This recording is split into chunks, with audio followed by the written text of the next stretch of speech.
Sir last night यहाँ पे बहुत बड़ा फंक्शन था और सभी लोगों ने यहाँ पे थोरोली बहुत ही एंजॉय किया। और फिर बात सब लोग यहीं पे एजुकेटेड स्टूडेंट्स हैं, फिर भी लोगों ने यहाँ पे चारों तरफ कचरा फेंक दिया, जो कि आप चारों तरफ देख सकते हैं। तो आपका क्या मतलब ओपिनियन है ये सब देख के? So as we know that last night here was a function of university, etc. means youth festivals. All the people enjoyed here, but they threw garbages, bottles and wrappers of. जो हम लोग जितना भी mission चला रहे clean India green India के ऊपर, अगर educated लोग इस तरह बिहेव करेंगे तो कुछ होने वाला नहीं है। हम लोगों को जो परिवर्तन लाना है वो अपने से स्टार्ट करना पड़ेगा। जो हमारा clean India and green India mission है, इसमें ऐसा है कि हमें जो है मन से परिवर्तन लाना होगा। सफाई करके कुछ नहीं है, पहले हमें अपने मन की सफाई करनी है कि हमने इधर उधर गार्बेजेस नहीं फैलाना है, उसके बाद ही हमारा मिशन सक्सेसफुल हो सकता है।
তুমি তো ইয়াৰে হয় ভাইটি?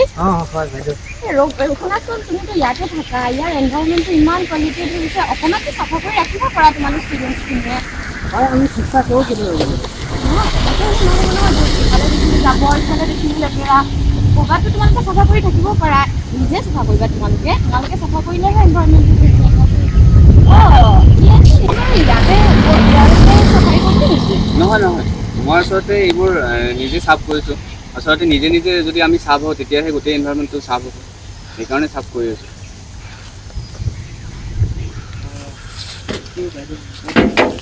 আচলতে ঠিকেই কৈছে তেওঁ, আমি যিমানখিনি পাৰোঁ নিজেই চাফা কৰিব লাগে। বেলেগৰ আশাত থকাটো সঁচাকৈ ভাল নহয়। আমি আচলতে নিজে নিজৰখিনি গোটেইখিনি চাফা কৰি ৰখাটোৱে ভাল। তেওঁক দেখি আচলতে মোৰ সঁচাকৈ ভাল লাগিছে। মইতো তেওঁক এজন চাফাই কৰ্মী বুলিহে ভাবিছিলোঁ। সঁচাকৈ দেই, আজি মোৰ বহুত লাজ পাইছোঁ। মই এনেকৈ বেলেগৰ আশাত থকাটো বৰ বেয়া। মই যিমানখিনি পাৰোঁ নিজেই চাফা কৰিব লাগিব। তেন্তে বাইদেউ আহক, আমিও একেলগতে তেওঁক সহায় কৰি দিওঁ অলপ। আমি সহায় কৰি দিওঁ।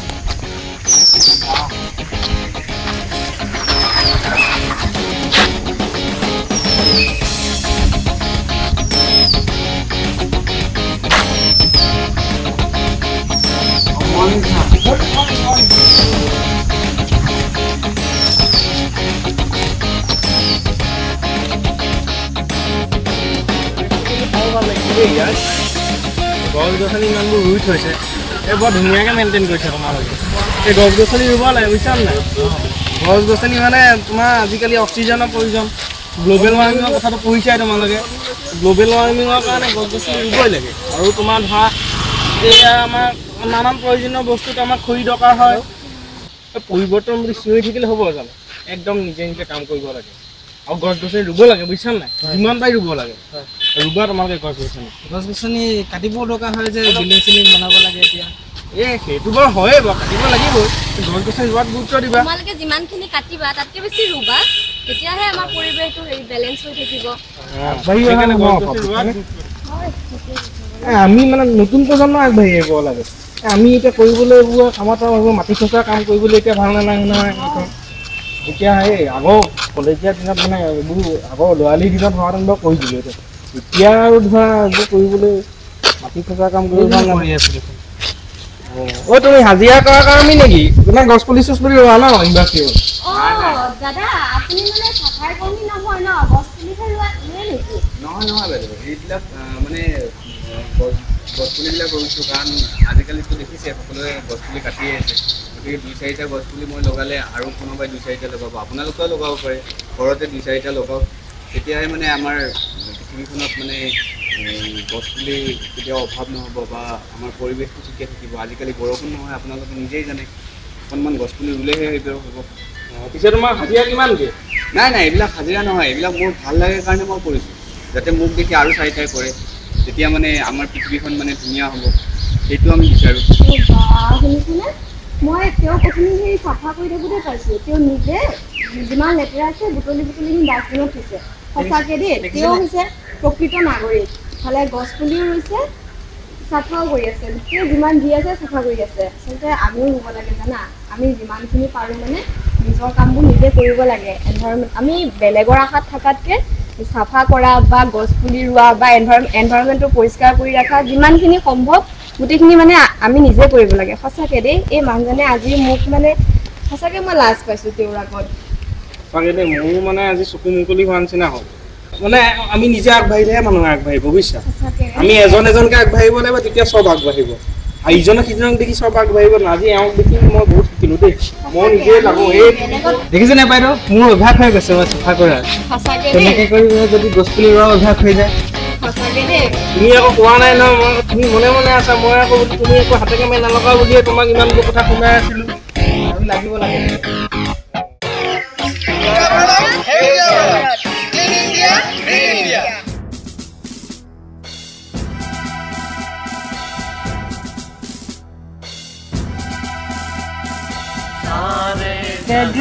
ग्रीन इंडिया हम आर्मी की एक यूनिट है और हमारा काम पेड़ लगाने का है फॉरेस्ट डिपार्टमेंट के साथ हम लोग काम करके उनके साथ कोऑर्डिनेशन में काम करके हम पेड़ लगाते हैं और अपने आसपास वाले गांव वालों को आसपास वाले लोगों को हम इसके बारे में एजुकेट करते हैं तो अगर यही इंटरेक्शन हमारे साथ में ये यूनिवर्सिटी के स्टूडेंट्स स्कूल के स्टूडेंट्स ये सब करें तो उनकी भी जागरूकता बढ़ेगी और उन्हें भी इस बात का एहसास होगा कि पेड़ हमारे लिए कितने ज़रूरी है इसी के साथ साथ मैं ये भी कहना चाहूँगा कि हमारे पूरे साल भर कुछ ना कुछ ऐसे प्रोग्राम्स चलते रहते हैं वन महोत्सव माई अर्थ माई ड्यूटी कैंपेन ये ऐसे प्रोग्राम्स हैं जिनमें हम स्कूल में जाकर बच्चों से स्टाफ से इंटरेक्ट करते हैं उन्हें हम प्रोत्साहित करते हैं पेड़ लगाने के लिए पेड़ों की ज़रूरत के बारे में हम उन्हें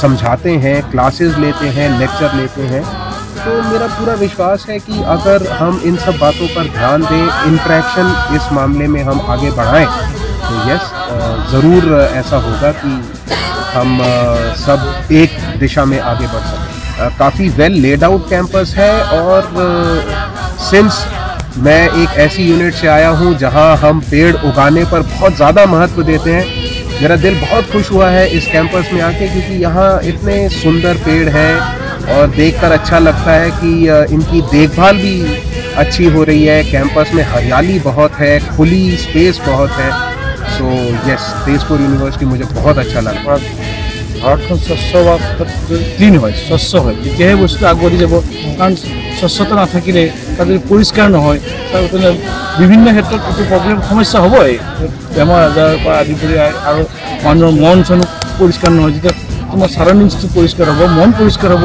মানুহ কামৰ এটা এনভাইৰনমেণ্ট থাকে এতিয়া ধৰা আমাৰ তেজপুৰ ইউনিভাৰ্চিটিখনত বেছি আমাৰ এটলিষ্ট এতিয়ালৈকে স্বচ্ছতাটো মেইনটেইন হৈ আছে তেতিয়া মনটো মানে সকলোৱে ভাল লাগে যে পৰিষ্কাৰ পৰিচ্ছন্নতাৰ লগত নিজৰ হেল্থৰো সমস্যা জড়িত আছে মাইণ্ড জড়িত আছে নিশ্চয় মই ভাবোঁ সুস্থ পৰিৱেশত great It's a nice university, I mean greenery and everything. But the problem is when you step outside the university, now it is completely different. From my point of view, it's also the cleanliness maintained by the administration. Yeah, We can just spot it. Wow. So we would like to ask you to say one slogan: Clean India, Green India. Please, one. All along. Clean India, Green India. Thank you. Once again, please. Clean India, Green India. Thank you. Clean India, Green India.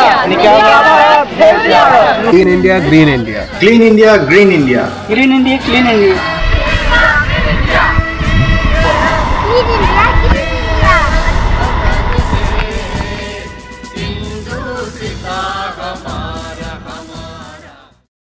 যদি তোর ডাক শুনে কেউ না আসে তবে একলা চলো রে যদি তোর ডাক শুনে কেউ না আসে তবে একলা চলো রে তবে একলা চলো যদি তোমার মাত শুনি কোনো না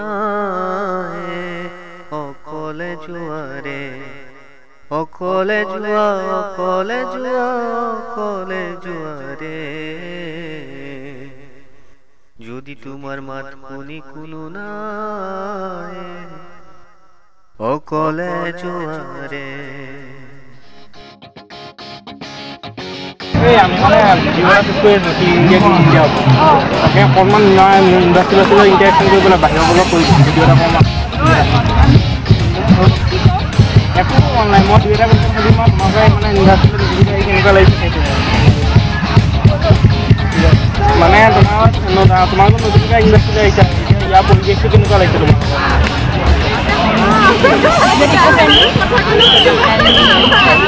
Pleasing to the eye because of the cleanliness. মানে সেউজীয়া